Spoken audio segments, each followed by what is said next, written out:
Bonjour les petits calamars, bienvenue dans cette nouvelle vidéo. Alors aujourd'hui, si vous aimez les gens qui sucent, eh bien vous êtes au bon endroit. Mais toi qui regardes ces vidéos avec le cœur battant et qui t'attend à du contenu un peu olé olé, eh bien sache que tu n'es pas si mal tombé puisqu'on va parler des contes vampires.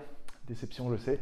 On va parler des contes vampires de l'univers de Warhammer Battle, la famille des Von Karstein, que dis-je, la dynastie des Von Karstein.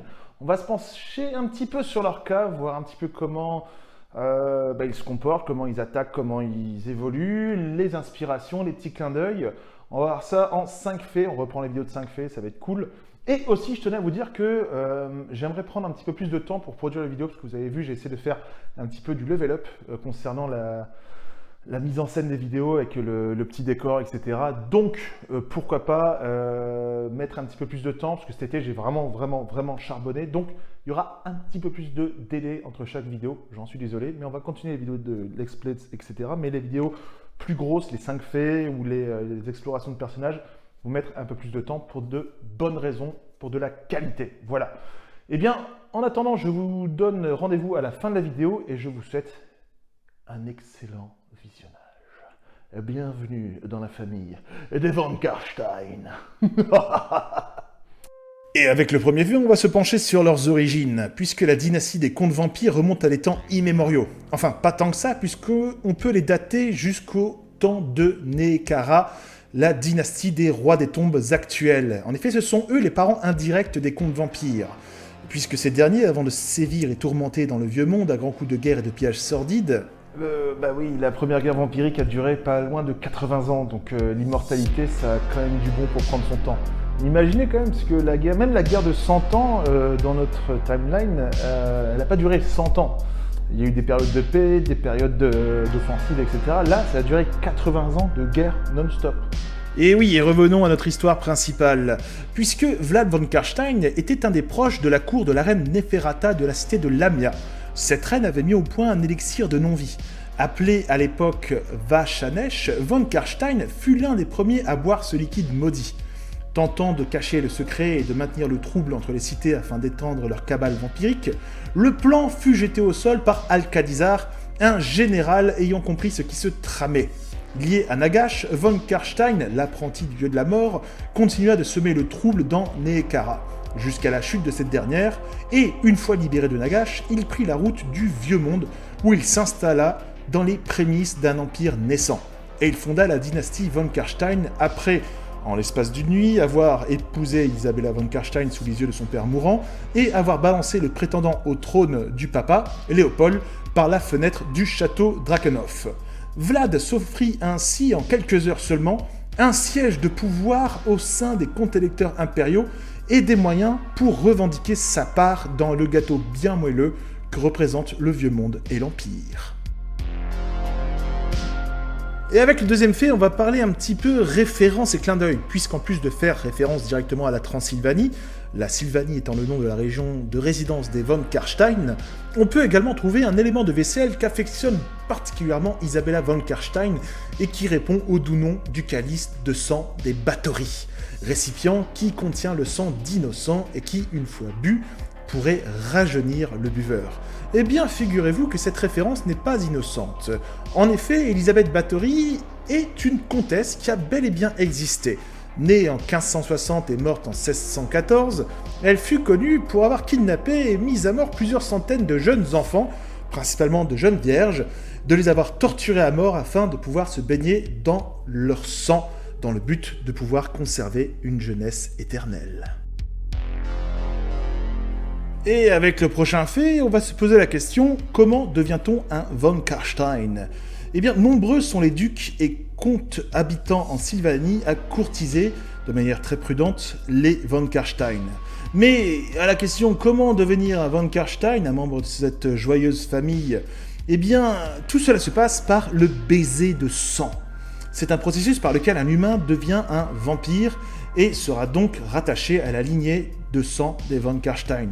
Même si le process en lui-même reste inconnu, le baiser de sang se mérite après avoir servi âprement les Von Karstein par le biais de diverses missions et tâches. Espionnage, infiltration, sabotage, assassinat d'un rival politique ou offrande. Les humains devenant vampires embrassent un pouvoir quasi illimité et deviennent désormais animés par une soif de sang infinie. Néanmoins, si les von Karstein trouvent que vous ne méritez pas leur baiser de sang, vous finirez probablement sur le menu de leur prochaine sauterie familiale.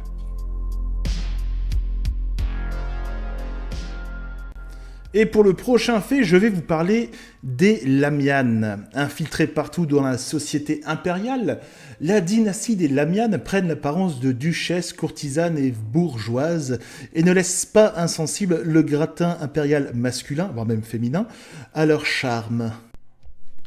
C'est des waifus. Ouais, c'est des waifus. Et donc ces belles waifus sont chargées par les von Karstein de les informer sur les évolutions politiques et militaires de l'Empire.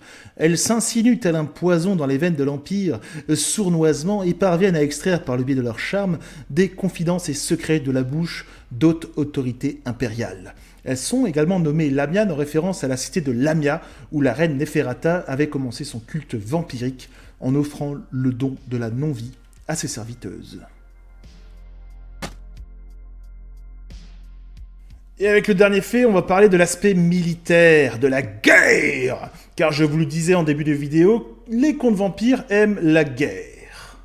Dans un univers qui s'appelle Warhammer, il fallait pas s'attendre à Greta Thunberg en short en train de bouffer des chips sur un canoë. Et donc cette passion pour la guerre, notamment contre le vieux monde, les amène à se battre sur des champs de bataille plutôt épiques. Ceux qui connaissent Warhammer par le biais des bouquins, des jeux Total War, ont leur petite idée. Mais ce fait s'adressera plus principalement à ceux qui n'ont pas la moindre idée de comment les vampires se battent. Eh bien, tout simplement en réveillant les morts. Et oui, les armées vampires sont animées par des légions entières de cadavres, frais ou putrides, peu importe, tant qu'ils peuvent encore marcher, ils pourront se battre et servir les von Karstein. Sans peur, ils avancent irrémédiablement vers les lignes ennemies, encaissant sans broncher les ripostes adverses, et le bestiaire vampire est plutôt généreux. En effet, du côté des morts-vivants, les contes vampires parviennent à invoquer des créatures cauchemardesques. Parmi ces dernières, on peut parler de ma favorite, le Vargulf. Bien plus grand qu'un homme, ces monstres sont à la base des vampires ayant totalement abandonné leur raison à leur soif de sang. Arpentant les bois sombres et obscurs de la Sylvanie, ils embusquent les voyageurs malheureux et, véritables tornades de muscles décérébrés, ils peuvent facilement éventrer les chars impériaux et décimer des régiments entiers de bretteurs ou lanciers. En temps de siège, leur force brute peut être utilisée afin d'enfoncer les portes des forteresses ennemies. Ils distillent une terreur pure et la simple vision de ces monstres sur les champs de bataille suffit à faire fuir le plus brave des fantassins. Lui en vouloir. Personnellement, moi, je me chierais dessus à l'idée de faire face à une armée de morts-vivants quasi immortels. Il est aussi important de noter que les contes vampires n'utilisent absolument pas d'artillerie lourde. Leur force résidera dans la magie noire, tourbillon de la maudite, ou encore un sort que j'aime particulièrement dans Total War Warhammer 2, le vent de la mort. J'adore le vent.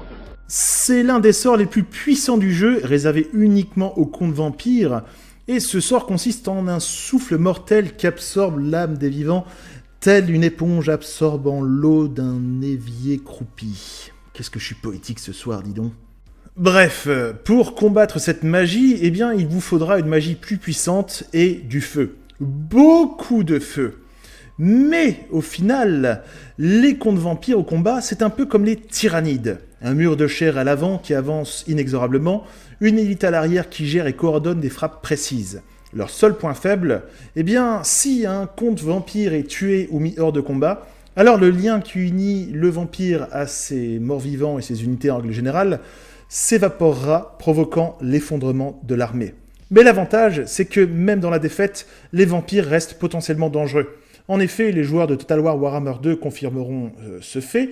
Une méga défaite en campagne est une opportunité de contre-attaque immédiate puisque le tour d'après, vous pourrez immédiatement ressusciter des morts de la bataille précédente et attaquer à nouveau un adversaire déjà affaibli par la bataille précédente. Voilà les petits calamars, c'est la fin de cette vidéo. Alors, comme d'habitude, avant de se quitter, quelques petites recommandations lecture. Forcément, la trilogie von Karstein, les chroniques von Karstein qui existent en 3 tomes mais qui a été republiée depuis en omnibus. Et il coûte beaucoup moins cher puisque les bouquins en indépendant coûtent très très cher et j'ai casqué du cul pour me les choper. Et honnêtement, si je peux vous faire une petite critique de ces bouquins, Je vous dirais que le premier est excellent, le deuxième est pas terrible et le troisième est plutôt sympa. Mais le premier doit se lire vraiment absolument si vous aimez l'univers de Warhammer et que vous voulez vraiment une exploration du lore et le côté vraiment malfaisant des personnages, c'est dans ces bouquins que vous allez les trouver. Aussi, pour ceux qui sont bilingues anglais, il y a un YouTuber dont le nom m'échappe totalement à l'heure où j'enregistre cette vidéo, mais je vous mettrai un lien dans les commentaires, qui a été bien gentil et lit le bouquin en format audio sur YouTube gratuitement. C'est plutôt sympa. Donc je vous mettrai un lien, je suis en train de l'écouter, je redécouvre le bouquin, c'est plutôt plaisant. Et puis voilà, dites-moi dans les commentaires ce que vous en avez pensé, si vous connaissiez l'univers de Von Karstein, quelles sont vos unités préférées chez eux, quelles sont leurs méthodes d'expansion qui vous font rêver, entre guillemets. Vous êtes un peu flippé quand même si vous répondez à cette question, c'est un peu malsain. Et puis voilà, comme je l'ai dit aussi en début de vidéo, je vais prendre un petit peu plus de temps pour produire les vidéos, j'aimerais vraiment augmenter la qualité, donc voilà, on va prendre un peu plus de temps. Et voilà, c'est tout, je sais jamais quoi dire à la fin de mes vidéos, c'est horrible, horrible. Mais oui, et comme d'habitude, n'oubliez pas le Tipeee, l'abonnement, la cloche, etc. Ça aide énormément. Et on se retrouve pour une prochaine vidéo. N'oubliez pas de me faire des petites recommandations. Si vous voulez que je parle d'un sujet en particulier, eh bien, on va en parler. Je n'oublie pas Alien, mais il est bon parfois de s'aérer l'esprit et de retourner dans un univers plutôt varié. Et Warhammer, bordel à cul de putain de merde, qu'est-ce que c'est varié. En attendant, prenez soin de vous, lisez des bouquins. Si vous avez lu la trilogie Von Karstein, dites-moi ce que vous en avez pensé, mais pas de spoil, s'il vous plaît, pas de spoil. Et on se retrouve pour une prochaine vidéo. Bis les calamars.